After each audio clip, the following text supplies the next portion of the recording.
Welcome everyone again in the second day of our Grief and Death Festival. Towards the end now, we are approaching, and it is my great joy and a blessing for us, I believe, to welcome my sister Lotan, a sister whom I haven't met in person yet. With these, we have met a few months ago online and connected in deep sharing and inquiry around our shared passion to make grief again a sacred part of our lives. So, and I invited her to this festival because I believe she has real beauty and wisdom to share with all of us. Without further ado, I will pass the word to her. But Lotan, I will say these things also in Turkish. Just one more minute, and then I will let you speak. Hoş geldiniz. Bu akşam festivalimizin ikinci günü, artık sonlarına doğru yaklaşıyoruz. Ben Filiz Telek, festivalin emekçilerinden biriyim. Lotan, çok sevdiğim, değer verdiğim bir kız kardeşim. Daha önce hiç yüz yüze tanışmadık. Bu yılın başlarında ortak ilgi ve araştırma alanımız olan yasla ilgili bir araya gelme şansımız oldu online bir alanda. O zamandan beri ara ara derin tefekkür ve sohbet içerisinde bu konuyla ilgili birbirimizle ilhamlarımızı ve çalışmalarımızı paylaşıyoruz. Kendisinin bizlere çok kıymetli bilgelikleri aktaracağına inanıyorum bu akşam. O yüzden onu festivale davet ettim ve kendisi de beni kırmayıp katılmaya karar verdi. Çok büyük şükranla şimdi sözü Lotan'a bırakacağım. Okay, Lotan dear. Welcome.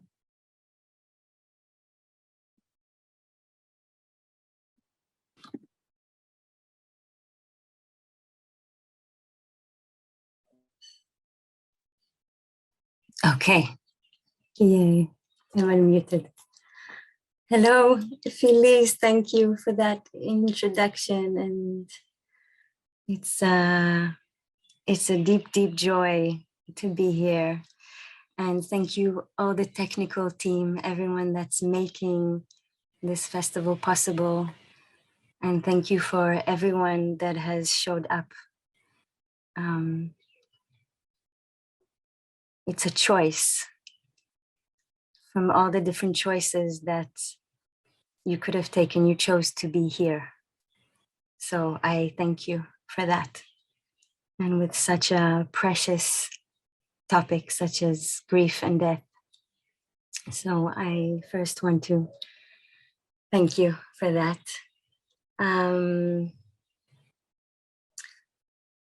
It's such a short amount of time to share such a large topic. But I could say that before coming here, and I'll share a bit more where I'm from in a moment. But just before coming here, I was writing down. I'm writing a letter to my daughter, and now I'm in that phase in the letter talking about the beauty of being alive and how to include in it grief and death, because her grandfather passed away. So right now I'm sitting and mourning a very, very dear man in my life, who's the father of my husband and the grandfather of my daughter. And I'm writing it to her because I was trying to explain to her what happened to her grandfather that suddenly disappeared. And what is happening to me and her father and to all the family that are now grieving. So So I come to you now with this. I come to you shaking, and I come to you in a grief lodge, I could say, myself. And I'm sitting in Israel, Palestine. I live in a village called Karmei Yosef. It's right on the edge of, as the mountains of Jerusalem start rising. So I sit right on the edge. So I sit with the olive trees and I sit with the prayers. I feel like I'm receiving winds of prayers from Jerusalem and the energy that's very, very, very intense and dense. So that's where I sit right now. And where to start? I can start by sharing what I do, what moves me. And maybe I'll share with you a bit of how grief has met me in my life. So what moves me, is that okay, Filiz? Just to share? Yeah? Okay. So what moves me or what I do, at the moment I feel like I'm sitting in my motherhood. And that's where I'm concentrating mainly, on being a mother, and learning what it means to be a mother. Around that, I'm a performing artist, I'm a dancer, and I walk with people through very big transitions in their life with the tools of the performing arts. And I guide rites of passages, rituals of passages, rituals of change in nature, in the wilderness. So I meet grief a lot. Grief is a friend there a lot. Wherever there is a transformation, a very big transformation happening to somebody in their life, they are inherently and naturally saying goodbye to something because their soul wants to become something bigger. So it's almost, I sometimes see it in people, and it's so beautiful how their body starts to crack because their body wants to grow, their soul wants to be here even more. So I could see that the nature of grief, to mourn, so new life can come. So that's what moves me, and I'm in love with. It's utter beauty to see people becoming more and more what life is calling them to be. And I could say that this journey of being curious about grief started when I was a child. I think it's, I could say that only now I can look back and say that it was grief, but since my childhood, I have wandered in corridors of sensations of emptiness and curiosity around the feeling of emptiness and pain and sorrow, and always trying to, since I remember myself, trying to what is this thing and why are we not talking about it? And this curiosity of where can I pour my pain or my fear or this sensation of being lost and emptiness. And so this is something that always I always had a question about it, and it was a very silent question. I always kept the question to myself. I think because when I was very young, I think I asked my parents about it, but I didn't receive a response. And along my journey, I was born in Israel. I was raised in South Africa. I came back to Israel, and then I moved to London. And in London, far away from home, I love to think about it. We go far sometimes in order to go close.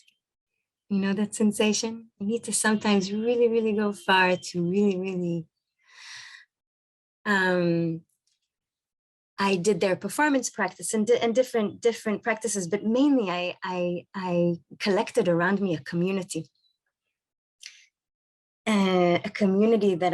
of people from all around the world, and I found that I was able to express a lot of my feelings there.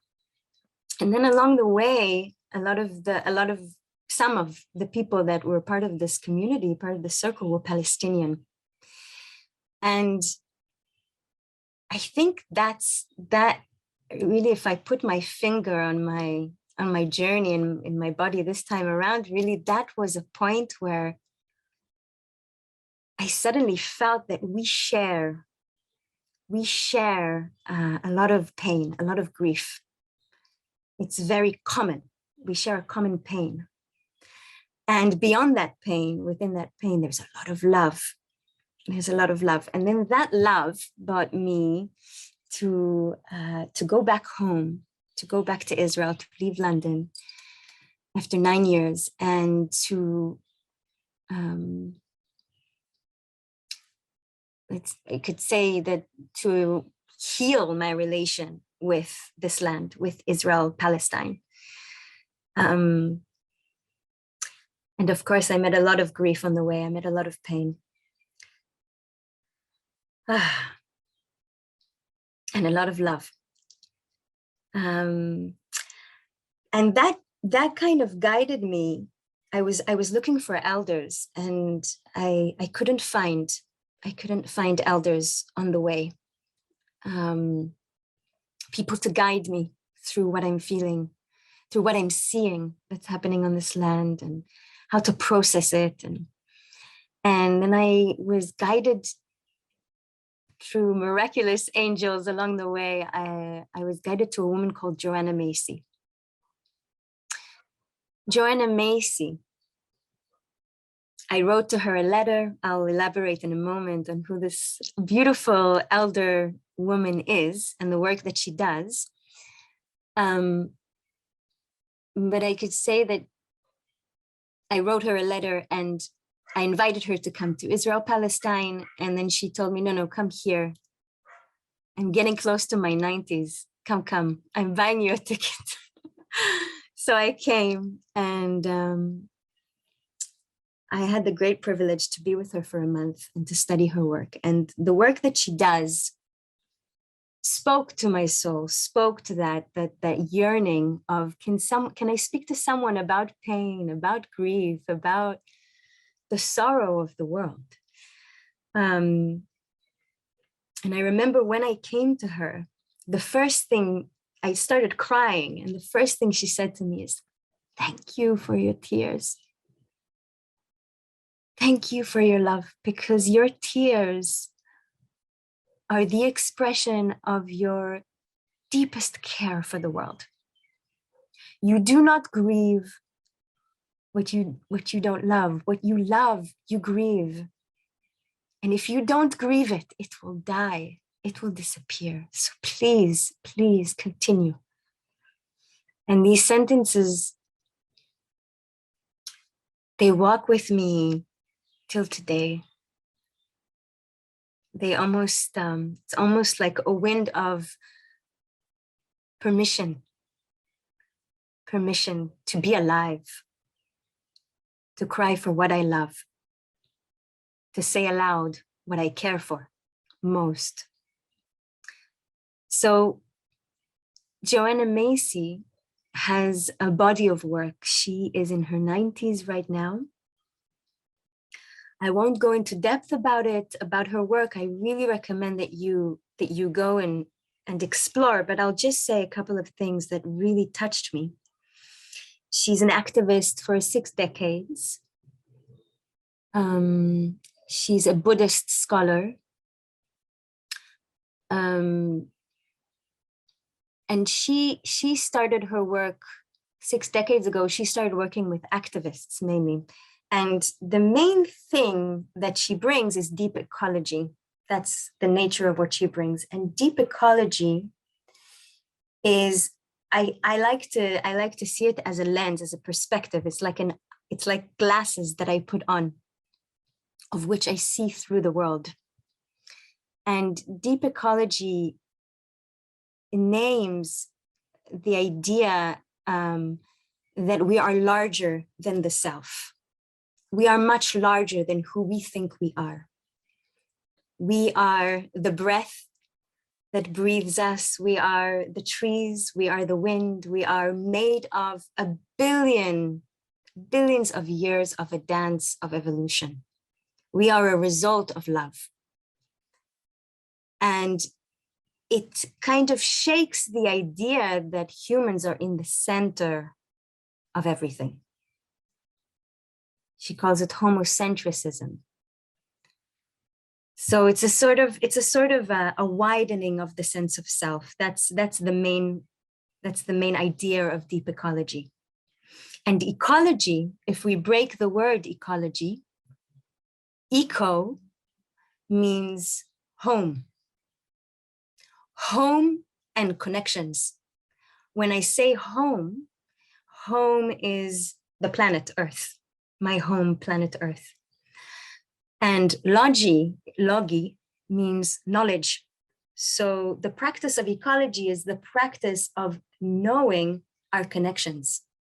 I do not exist alone. I exist because of a vast range of connections. So the center of the work is that. And then if we take that idea, then that means I do not have walls around me to stop the sorrows of the world passing through me and the earth calling, passing through me, and the people of Gaza not being able to go out and caged to go through me. So the fact that I can allow myself to feel that pain, the pain of the world, it doesn't belong just to me, it belongs to us. When I widen myself to that, there's a sort of comfort there. This is our pain. This is our grief. It belongs to us. And when we honor it, first of all, we can also touch what we care about there. Because I pain for what I love, right? I pain for what I care about. Underneath that pain, there is a big amount of energy waiting for us to touch, and explore. Underneath the pain, there is so much inspiration and imagination that is needed from us, that the world is calling us to touch upon. So that, when I heard that, I was like, this pain is okay. The grief that I feel is okay. It is allowed and it is even needed. No one told me that. And I saw that it's a practice, that to honor the pain of the world and to grieve is a practice, is an art, because no one taught us, at least in this generation or in the last generations, we haven't been practicing this encounter of grief and of honoring pain. So I'll try to make it short, but when I was with Joanna Macy, I experienced for the first time a grieving ceremony. It happened because there was a lot of pain in the room, and someone came into the room and gave us this piece of information which we couldn't ignore. And someone stood up, a beautiful woman called Maria Al. She stood up and she said, "We're going to do a grieving ceremony." And I remember everyone looking at her and being like, "What? A grieving ceremony?" And everyone was shaking. And we did it. It was a grieving ceremony by the Dagara tribe. Dagara tribe is in West Africa, in Burkina Faso. Remarkable people that look like this all the time. They're always smiling and always happy, which is always a wonder. Sobonfu Some, which passed on this ritual to me, afterwards I met her. she said to me, why are you smiling all the time? How is it that you're smiling all the time? And she's like, I'm really good at grieving. I cry a lot. I remember doing the ritual. It felt like it went on for ages. And I remember doing the grieving ritual, and it's a grieving ceremony that there's a lot of dance and that there's a lot of music. It's a community ritual. And I remember doing the ceremony. I was so scared to go into the grieving shrine, into the grieving place where you go and you sit and you grieve. And behind you, there's people dancing and singing for you. And I remember going, and I remember I started crying, and I started crying a river, and it was beyond my story. And that's where I understood that grief is not personal. I might come with a story. I might come with a story that moves me to grieve, but I noticed that grief is a notion that is alive and wild and is not to be tamed and not to be controlled, and deeply wants to move us into our soul. And it's not individual, meaning it's not just mine, and the fact that, and I'm trying to make it quicker to explain it or to share about it, but we are very used to healing or doing things alone. Even our psychology of today is based upon, most of the Western white modern psychology is mostly based upon healing myself. And grief asks us something different, because we are not able to hold that energy that wants to move through us alone. It's not possible. So grief asks us naturally to move beyond ourselves and spread ourselves outwards, and ask for a container from our community, from people, from the living earth, to hold us, because grief has two very, very, very strong notions. She wants to move out. She's a very strong energy that wants to move out, and she wants to be held. She needs a strong container in order to be moved. She wants to be moved. And the holding is key here. The holding is key, because grief lives in a different time. Francis Weller calls it, grief lives in a geological time, in a time of nature, not in the ticking clock of when are you over grieving. No, she doesn't live there. She lives in a different sphere.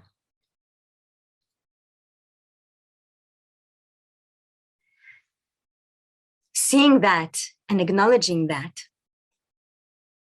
I went back to Israel, Palestine, knowing this and feeling this in my body, and I could say that the gate of grief opened for me. I wasn't afraid of her. I was afraid, but I wasn't afraid to be afraid, if you could say. And when I came back, I was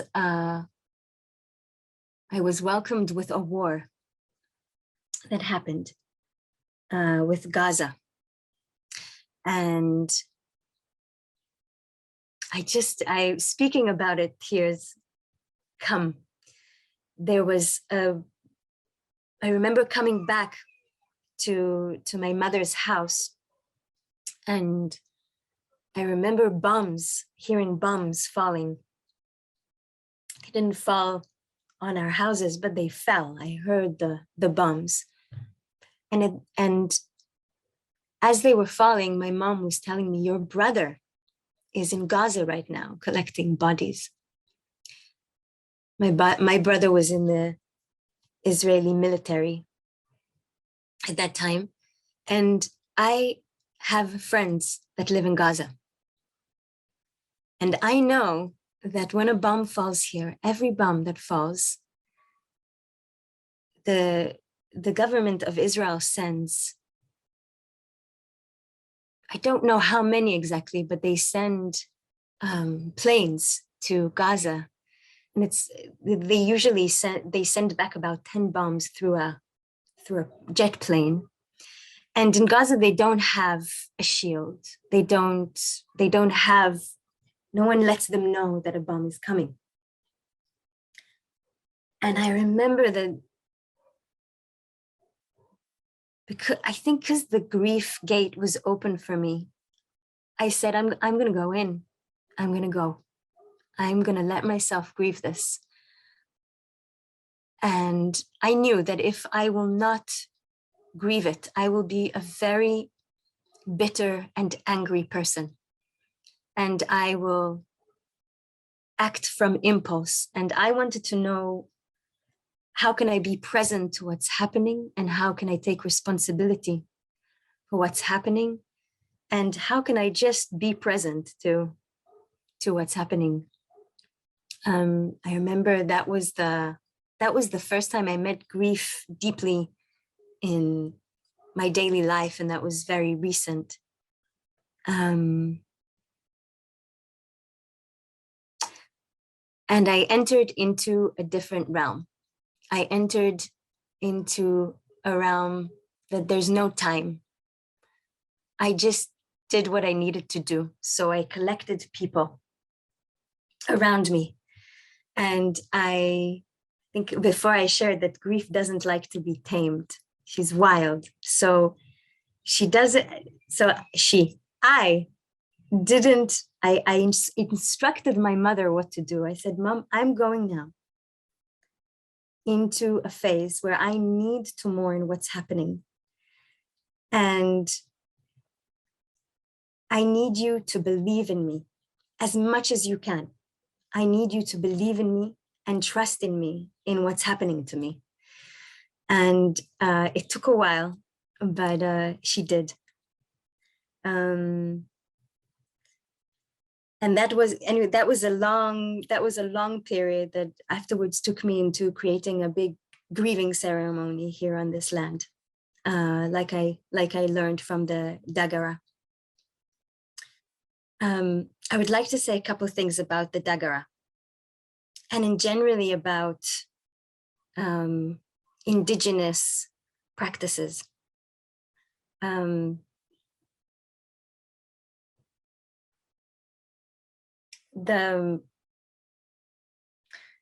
ceremony is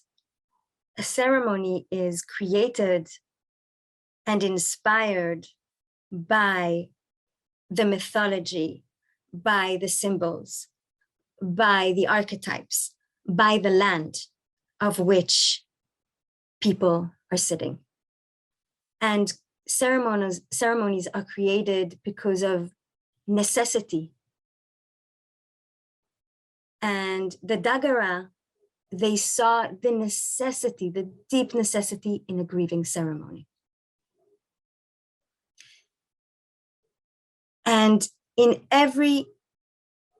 this, I just want to share that this I know from Sobonfu and just by reading Meladome. So these are two people, Meladome and Sobonfu, that were sent to the West by their community in order to teach, I quote, to teach the people in the West how to cry, how to mourn. So they found a necessity of grieving every time when someone dies, mainly when someone dies. That was the grieving ceremony that was created. And they were called to do it in the West because they felt that the culture is dying and it's necessary for us to cry. If not, we will die. That was their perspective. There is a necessity for us to grieve, hence to fall in love, to express our care and our love for this world. That was their perspective, and that's why they bought this grieving ceremony. This community and this ceremony, wow, such remarkable people. I just want to give thanks to them for passing on. An important thing that that they passed on was take these ceremonies and make it your own. Take these ceremonies that have come from our community and make it your own. And that was a really big question for me. Like, wait, what does it mean to grieve as a Jewish person? How does that look like in my culture? So I'm on that path of understanding that or making sense of that. But we can be inspired by the core reason for the need of a grieving ceremony. And what they understood is that if we do not grieve, if we do not raise the waters and move them through our body out into the world, we will become ill. Like, this is something that they recognized. Another thing that they recognized or that they shared was that grief works with the element of water. Water is an element which works with, which resembles, which symbols peace and reconciliation. When we are grieving, we are touching those waters. We are touching, we are, let's say, we are making peace and we are reconciling with something that we have lost. If it may be a person, a country, an idea, whatever that might be, we are reconciling with it. So they reflect to us that grief is also peace work. Another thing that they share is that grief is a place that you go that is beyond language. It is not in the linguistic mind realm. It works on the spirit realm. And as well, but it definitely is not in the linguistic. I don't know if any of you have experienced that it's very hard to sometimes speak or to tell what you think or explain when you're grieving. You just need to sit there. You just need to grieve. And the place, the opportunity that this place that you go to that is beyond linguistic, it's a place that wants to change you. It's a place that of transformation. The water they describe is not like the water H2O that we drink. It's like the water in the womb. It's like going back to the womb, the tears that come when we grieve, when we meet this place, this land of grieving. It's like going back and being transformed, being made into something new. We do not know who we will be after we really grieve. So taking that in, I started exploring this in recognizing that grief is an initiation. Grief is here to change us.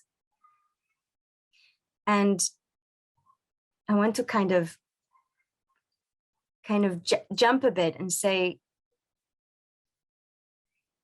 I don't know what form of grief or what brought you here, if it's a personal grief that you carry right now, if it's a loss, if you're just curious and leaning into what is this? What is grief and death? What is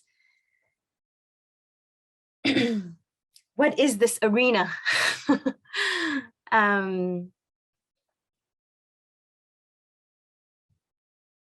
Whatever has brought you here, it's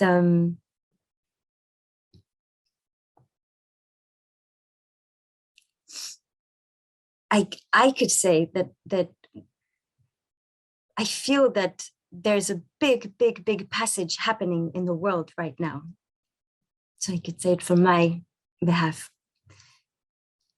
I feel like from a rites of passage perspective, I'll say a sentence about that. In rites of passage, it's all very big topics, but just to touch upon that word, rituals of passage, which is something that we as humans have lost, which is a whole big arena to grieve about.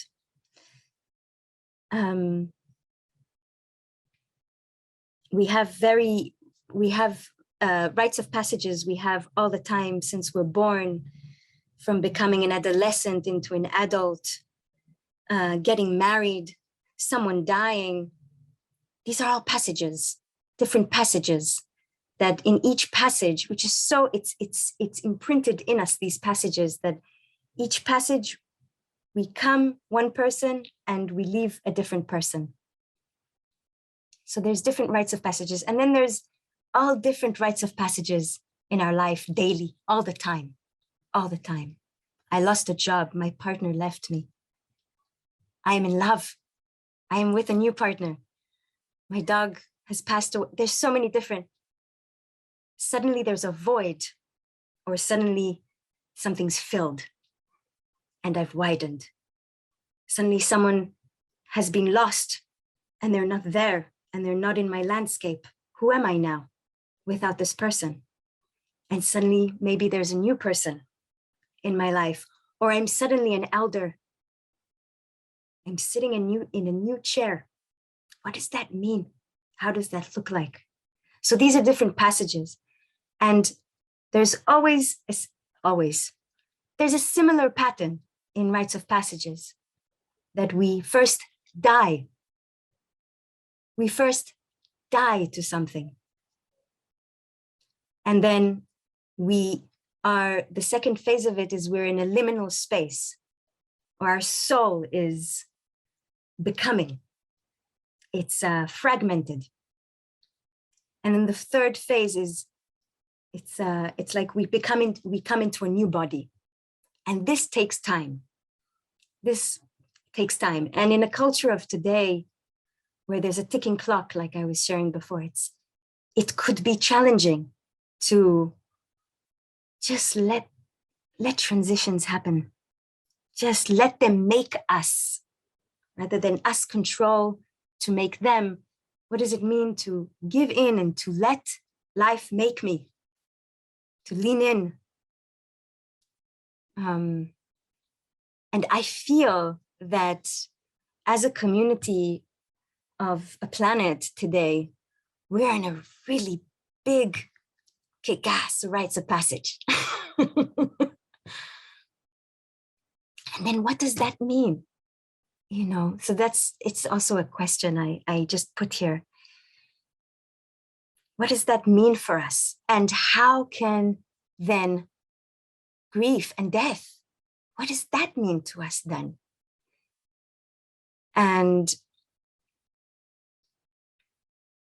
if we're in a planet, in a world that's immensely changing, its body is changing, then how can we support ourselves and it to go through this passage in a way that will support us to grieve well, to be in that dream space. I feel like right now we're in a dreaming space. We're starting to enter a dreaming phase.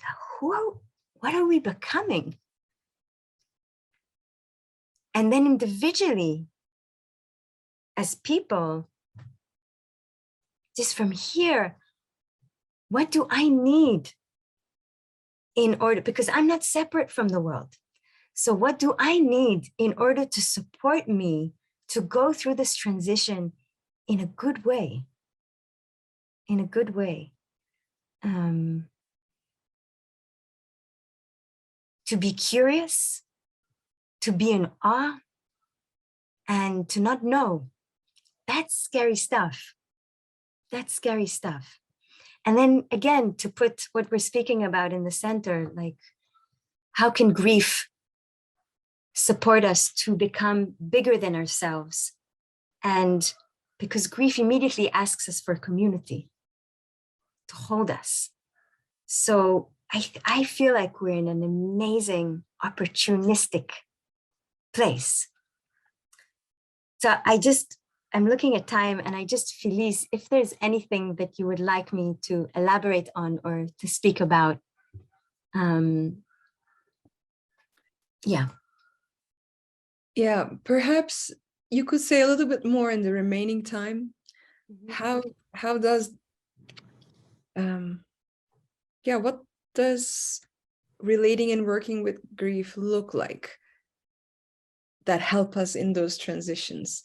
Maybe, yes, we need the community and the rituals, perhaps, not perhaps, for sure. But what could be the other also daily personal actions to open us, to open ourselves to grief more?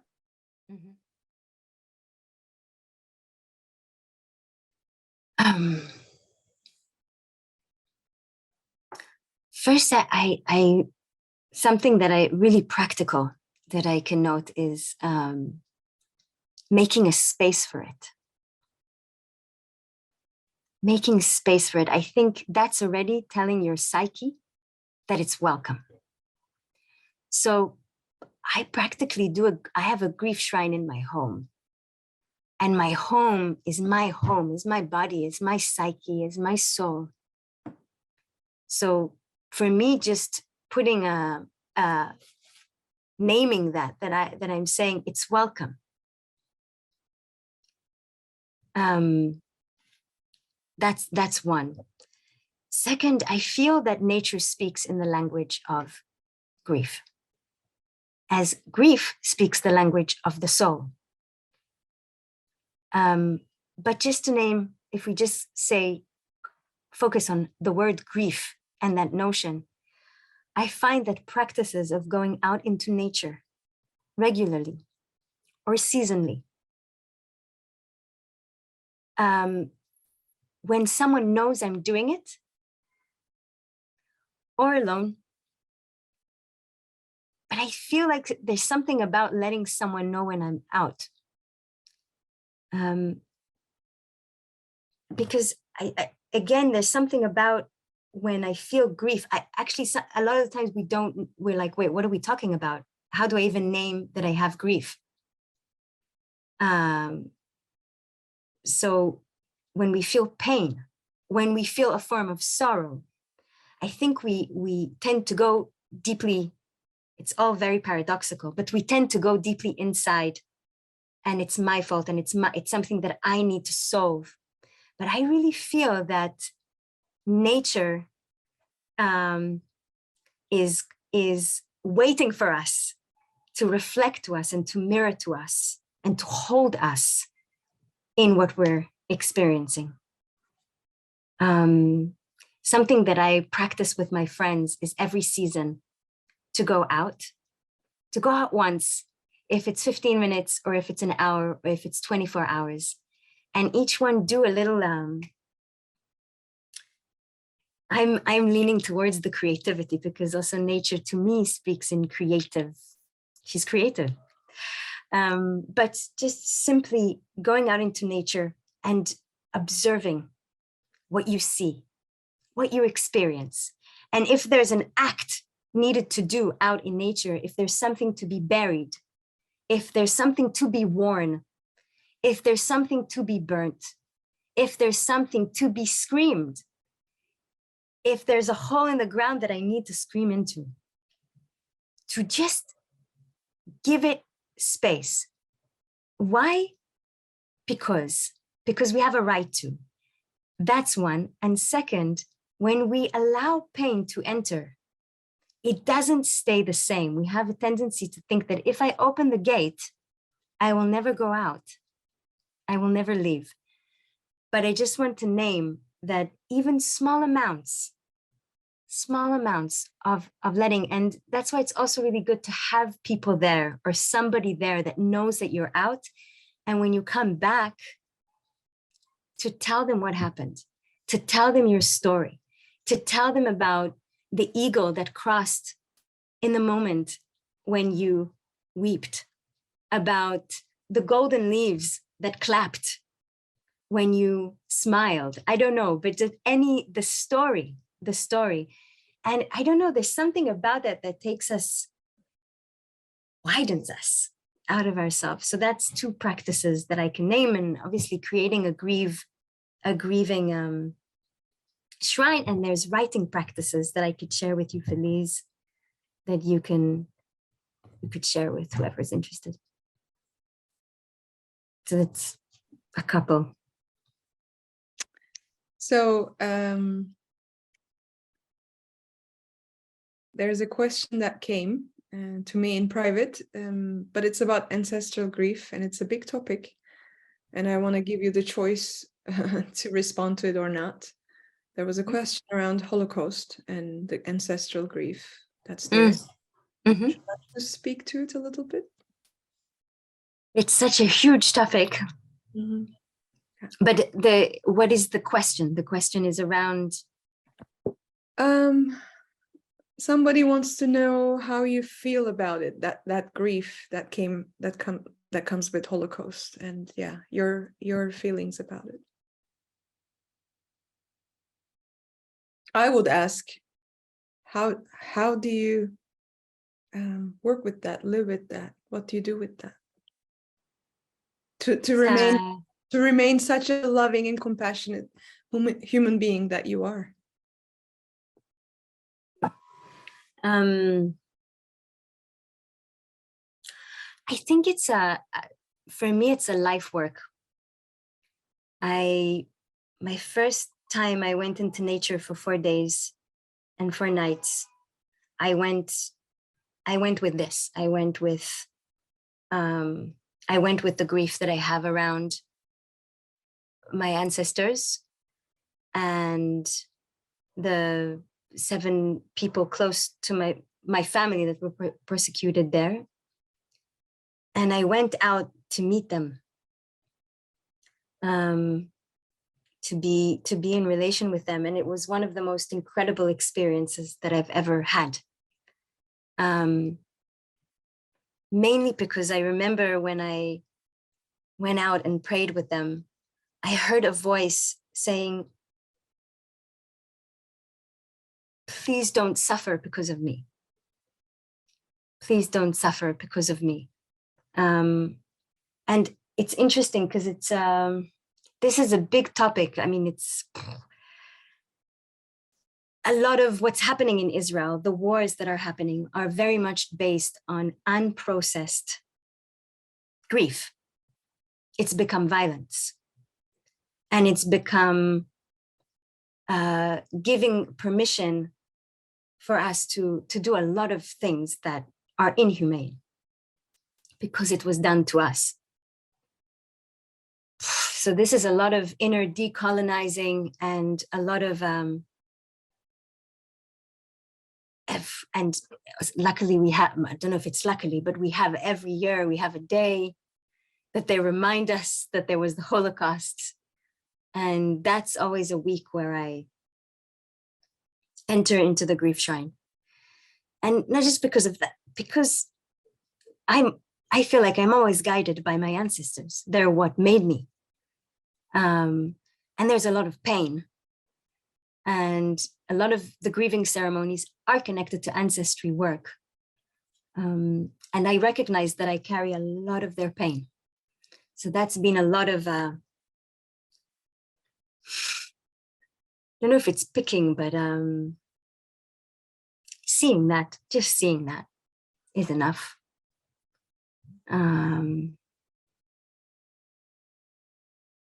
seeing its connection to today, and seeing its connection to the violence that's happening today, to ourselves, and to when ancestry grief is not spoken to and mourned with.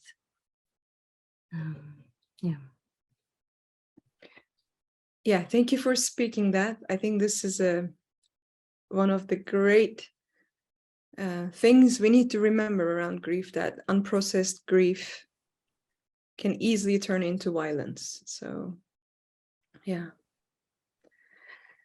Lotan, we have 4 minutes to let you go to your dearest daughter. And I have a poem to end this session with. Yeah. And it's a poem from Rilke that Joanna translated. And this happens to be my most beloved poem on the earth. So, and Elif'cim, our dear translator, bless you for doing this, but you don't have to translate the poem because I already have the Turkish translation. So I will share this beloved poem with you. It's called Widening Circles, and it, I think, touches to everything you said, Lotan. Widening circles. I live my life in widening circles that reach out across the world. I may not complete this last one, but I give myself to it. I circle around God, around the primordial tower. I've been circling for thousands of years, and I still don't know, am I a falcon, a storm, or a great song?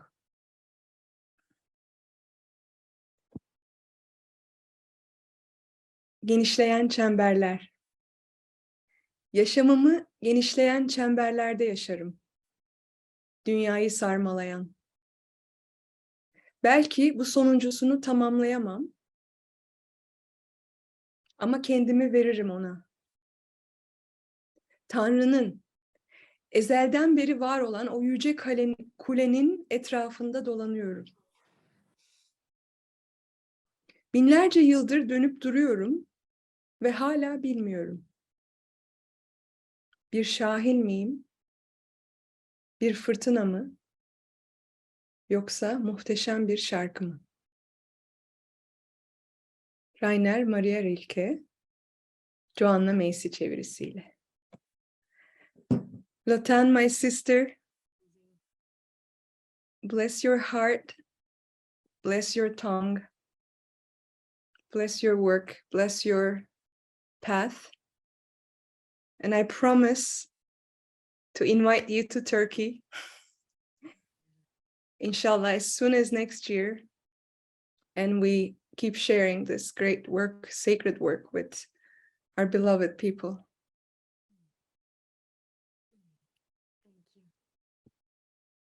Thank you, all of you, for doing this incredible work. Thank you for Filiz, for inviting this.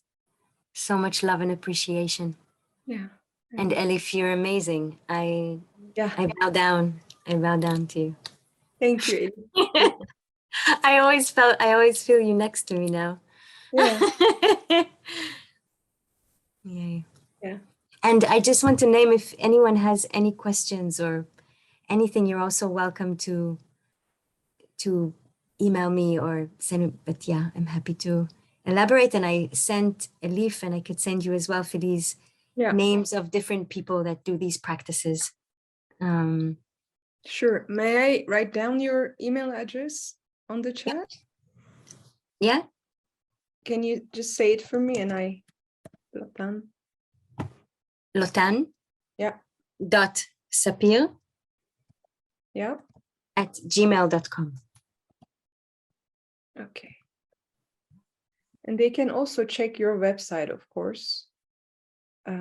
Could you remind me that as well? And I quickly type.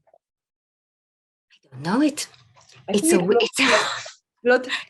you Like Lotan Sapir. If Yeah, you exactly. If you just it's Google changed. Lotan Sapir, you will find her website as well. Yeah. Thank you.